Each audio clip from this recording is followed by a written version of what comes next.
tá pronto para virar filme.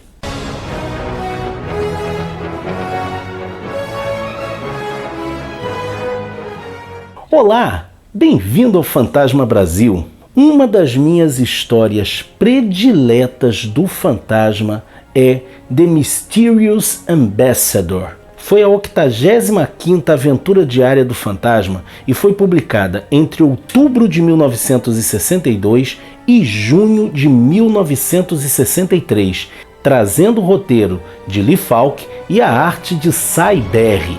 A história começa mostrando o término da missão médica que era capitaneada pelos doutores Kirk e Luaga e que tinham como assistente a enfermeira Diana Palmer. O trio e sua missão havia aparecido na 83ª aventura diária do fantasma, intitulada The Epidemic. Ali, o espírito que anda teve um grande trabalho para ajudar esse trio, que estava ali numa missão de misericórdia, tratando uma epidemia que estava se espalhando pela floresta. E eles tiveram que lidar com a inveja dos feiticeiros que viam nos médicos uma ameaça ao seu poder junto às tribos. Já na aventura The Mysterious Ambassador, a gente vai chamar aqui, de O Embaixador Misterioso, nós começamos a história descobrindo que o Dr. Lamanda Luaga foi escolhido como o primeiro-ministro de Bangala. É interessante que geralmente isso é traduzido pra gente como o primeiro presidente de Bangala, mas na verdade ele é o premier. Premier seria o primeiro-ministro. Mais tarde isso vai ser alterado e ele vai passar a ser chamado nas histórias de presidente. Isso é muito importante dentro da construção do universo do fantasma, porque é a primeira vez que nós vamos ter a referência a um presidente negro em Bangala. O Lee Falk estava antenado com as mudanças sociais e começa a acrescentar esses elementos às suas histórias, coincidindo com a chegada do Cy Berry como ilustrador. É até interessante porque Luaga fica muito surpreso por ter sido escolhido como premier do seu país. Quando ele recebe a notícia, ele fica muito surpreso. E todo mundo fica muito contente, exceto um determinado sujeito, o General Bababu. Bababu não aceita o resultado das eleições que levaram Luaga a ser o primeiro-ministro. E ele começa um plano para apoderar-se do poder. Isso ficou tão redundante, apoderar-se do poder. Mas vai ficar assim mesmo. Nesse meio tempo, Diana tem a esperança de poder passar algum tempo com o fantasma. Entretanto, eles recebem a notícia de que a mesma epidemia que eles tinham acabado de mitigar ali em Bangala havia estourado em uma ilha do Caribe. E eles estão sendo convocados para se dirigir até lá. Com exceção, é claro, de Luaga, que vai ter que assumir o posto de primeiro-ministro. E é aí que os problemas começam, pois o general Bababu, usando suas tropas fiéis, começa uma guerra civil em Bangala. O conflito civil é tão intenso que não demora muito para que ele comece a afetar também a floresta, também começa a afetar a selva, pois desertores de ambos os lados começam a se espalhar pela selva e a causar problemas, como roubo, como ataques e outras coisas que eles vão fazendo. Aquela coisa da turba cega que não sabe viver sem seguir ordens. O fantasma se preocupa com a missão médica que estava em uma das tribos e envia 2 guerreiros bandar para garantir que eles ficassem lá, que eles não tentassem sair de lá para não ter problemas no caminho, pois ele iria dar um jeito de levá-los em segurança até a cidade. Nesse momento chega um helicóptero da ONU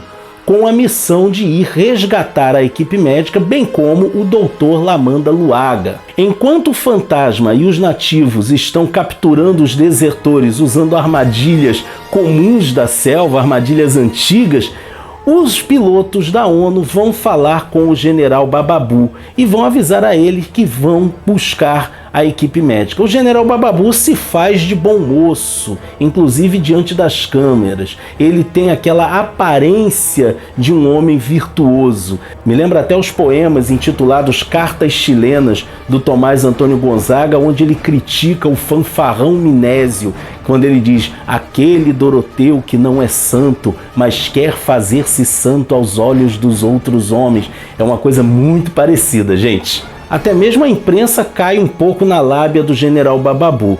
E aí, quando o helicóptero está se dirigindo para buscar, né, a equipe médica e o Dr. Luaga, o Bababu deu ordens que eles fossem derrubados. E efetivamente, usando artilharia antiaérea, os homens de Bababu conseguem derrubar o helicóptero, mas os dois pilotos, que eles ficaram meio desconfiados, eles conseguem pular de paraquedas. E a ordem de Bababu tem que matar esses caras, porque a gente vai botar a culpa disso nos desertores. A gente vai botar a culpa desse ataque nos desertores. Se eles sobreviverem, eles vão dizer que foi um ataque com armas de grosso calibre. O fantasma salva os dois pilotos e os leva, juntamente com os soldados feitos prisioneiros, para a Floresta Negra. Eles o levam diretamente para a área dos Bandar, porque ali eles estariam seguros. É até uma coisa aqui, fica um parênteses, um desses pilotos é a cara do Art, aquele personagem da Art Comics. É muito parecido, gente. Eu acho muito curioso essa referência que o Cyber colocou ali. O fantasma finalmente leva Luaga, Kirk e Diana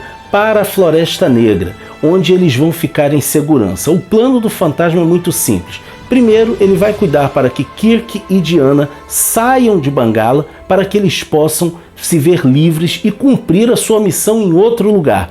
Depois ele vai resolver como ele vai lidar com Luaga e Bababu. Luaga vai ficar na Caverna da Caveira, lá na Floresta Negra. No caminho para Bangala, indo a cavalo, né, eles enfrentam por vários momentos, eles têm que lidar com esses grupos de desertores armados que estão se espalhando pela floresta. São momentos de muita tensão, mas também momentos de muita ação, onde o fantasma, usando de inteligência e força, consegue manter os seus amigos a salvo.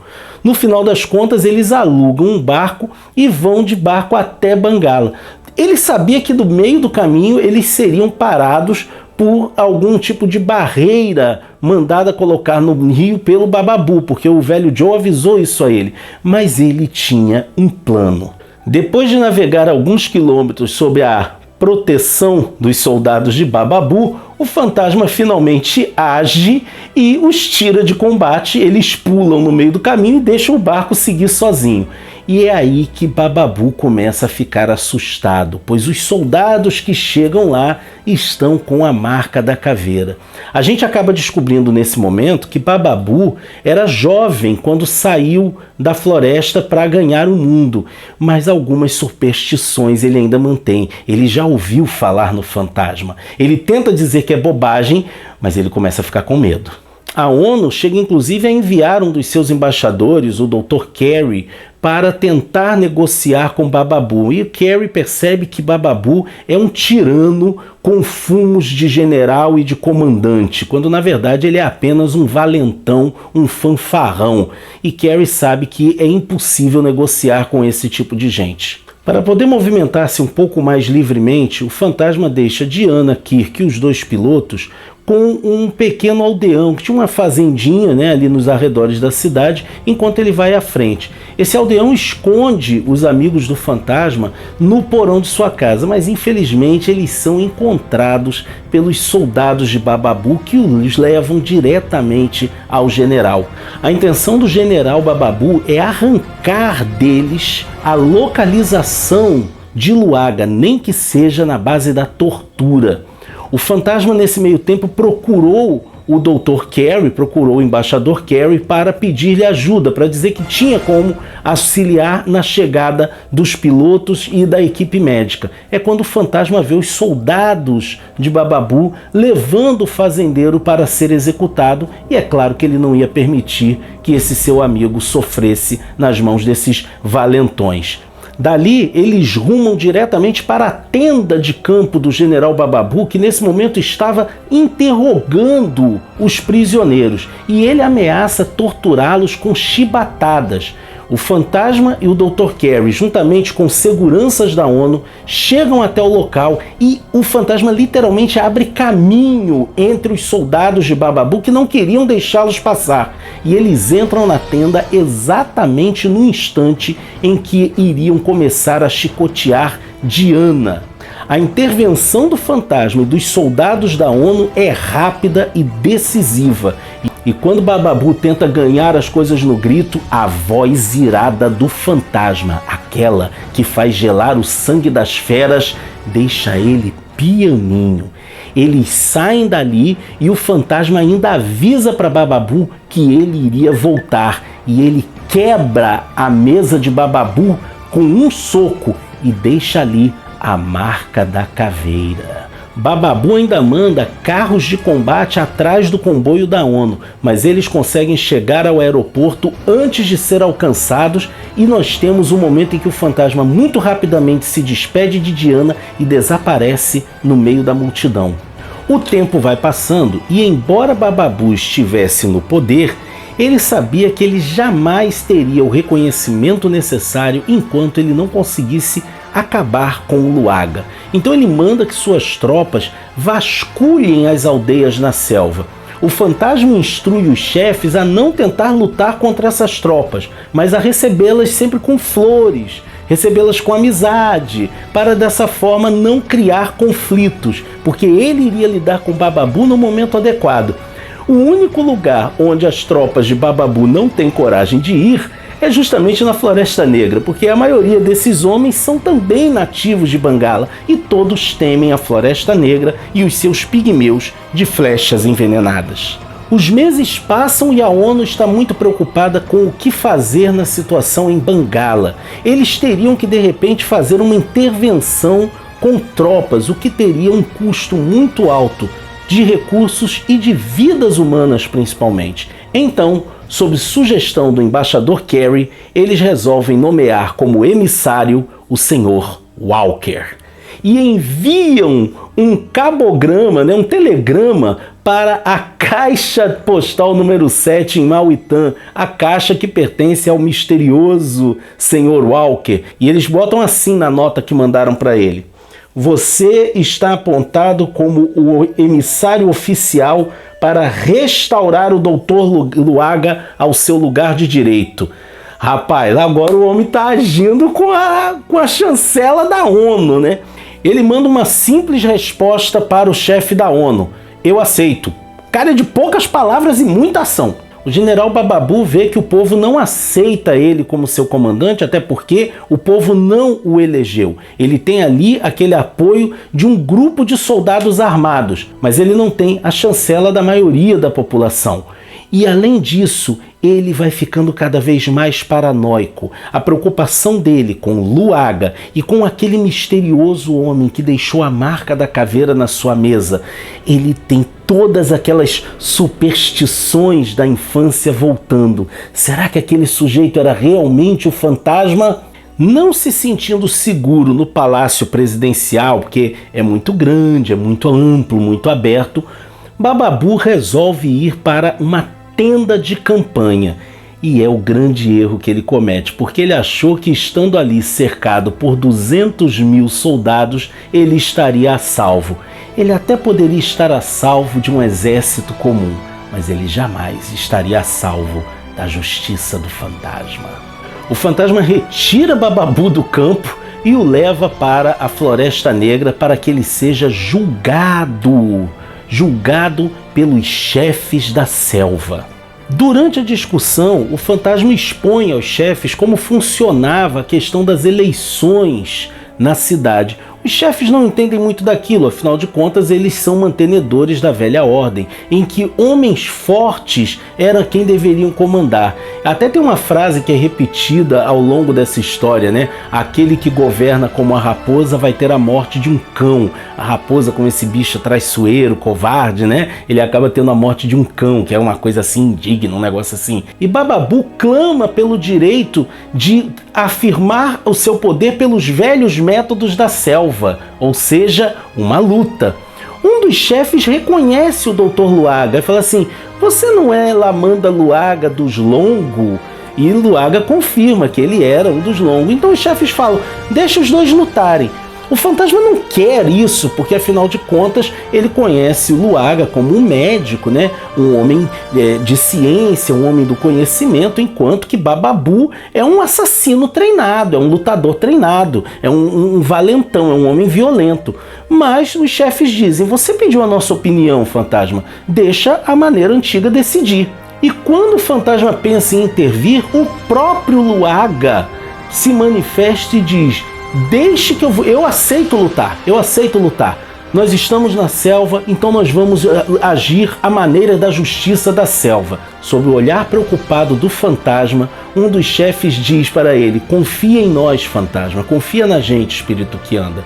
É quando o fantasma tem a surpresa de ver Luaga desferir o primeiro soco, como um boxer. Gente, a briga entre Luaga e Bababu é maravilhosa, porque o fantasma até fala, ele boxeia, mas se Bababu agarrar vai ser um negócio complicado. E de fato Bababu consegue agarrar Luaga, que se desvencilha aplicando-lhe um golpe de judô. A gente vê que além de um excelente médico, Luaga está em ótima forma e é um excelente lutador. As regras do combate eram claras, luta até a morte. Mas Luaga, que é um médico, ele prometeu preservar vidas, não tirá-las. Então ele pergunta para Bababu se Bababu queria seguir até o fim com aquilo, e Bababu demonstra que ele não tem a coragem necessária para uma luta até a morte quando é ele que está em desvantagem. É aí que a gente fica sabendo por que os chefes estavam confiantes. Os chefes confiaram porque eles sabiam que Luaga era um bom homem e eles sabiam que Luaga era campeão de luta. Eles souberam disso enquanto ele estava fora, e Luaga revela para o fantasma que ele praticou boxe na universidade e ele também era faixa preta de 3º nível em judô. Então era por isso que os chefes estavam tão confiantes de que ia dar tudo certo. Diretamente da Caverna da Caveira, Bababu leu uma nota escrita pelo Dr. Lamanda Luaga, indicando às suas tropas que se rendessem às tropas leais a Luaga, que é finalmente empossado como o novo primeiro-ministro, o novo premier, o novo presidente de Bangala. Essa história é realmente maravilhosa e mostra assim como Lifalk estava antenado com algumas questões que estavam acontecendo na sua época. Sendo uma história de 1962, tinha exatamente 8 anos que uma ditadura civil-militar havia sido imposta no Paraguai, né? E também você tinha todo um clima crescente de tomada de poder, um clima golpista que estava ocorrendo na América do Sul, que iria culminar, por exemplo, em 1964, com o golpe de Estado feito no Brasil, que instaurou a ditadura militar no Brasil, que ficou até os anos 80. Então Falco estava muito antenado com o que estava acontecendo no mundo e conseguia utilizar esse material histórico, esse momento histórico, como material também para as suas narrativas ficcionais e mostrando bem qual era a sua opinião a respeito disso, a respeito daquilo que estava acontecendo. A sua visão era uma visão extremamente democrática. Esse era Lifalk e esse é o nosso personagem. Essa história foi publicada no Brasil apenas uma vez, que foi no Almanaque do Fantasma de 1965, publicado pela RGE com o título de O Ditador. Mas tem uma curiosidade sobre essa história, é que ela teve outras 2 versões feitas para os quadrinhos. Ela teve uma versão italiana publicada em 1964 na revista L'Uomo Mascherato de número 64, pegando o roteiro do Lifalk, mas com a arte de Cênio Patrese, uma publicação da Fratelli Spada. Ela também teve uma versão produzida pelo King Comics, onde o Dick Wood adaptou o roteiro de Lifalk e teve a ilustração do Bill Lignante. Essa versão chegou a ser publicada no Brasil em 2 ocasiões, na Fantasma 135, de 1968, e na Fantasma 243, de 1976. Essas 3 versões seguem levemente o roteiro original de Falk, mas fazem, é claro, algumas mudanças. Inclusive, por exemplo, essa feita pela King Comics, com desenho do Bill Lignante, só tem 9 páginas de quadrinhos. Ela é muito mais curta que a história original. E The Mysterious Ambassador também teve uma versão em prosa publicada pela Avon Books, pegando o roteiro de Lee Falk, mas com a reescrita de Ron Goulart, usando o pseudônimo de Frank S. Shawn. É uma adaptação primorosa que, na minha visão, é até melhor do que a versão original.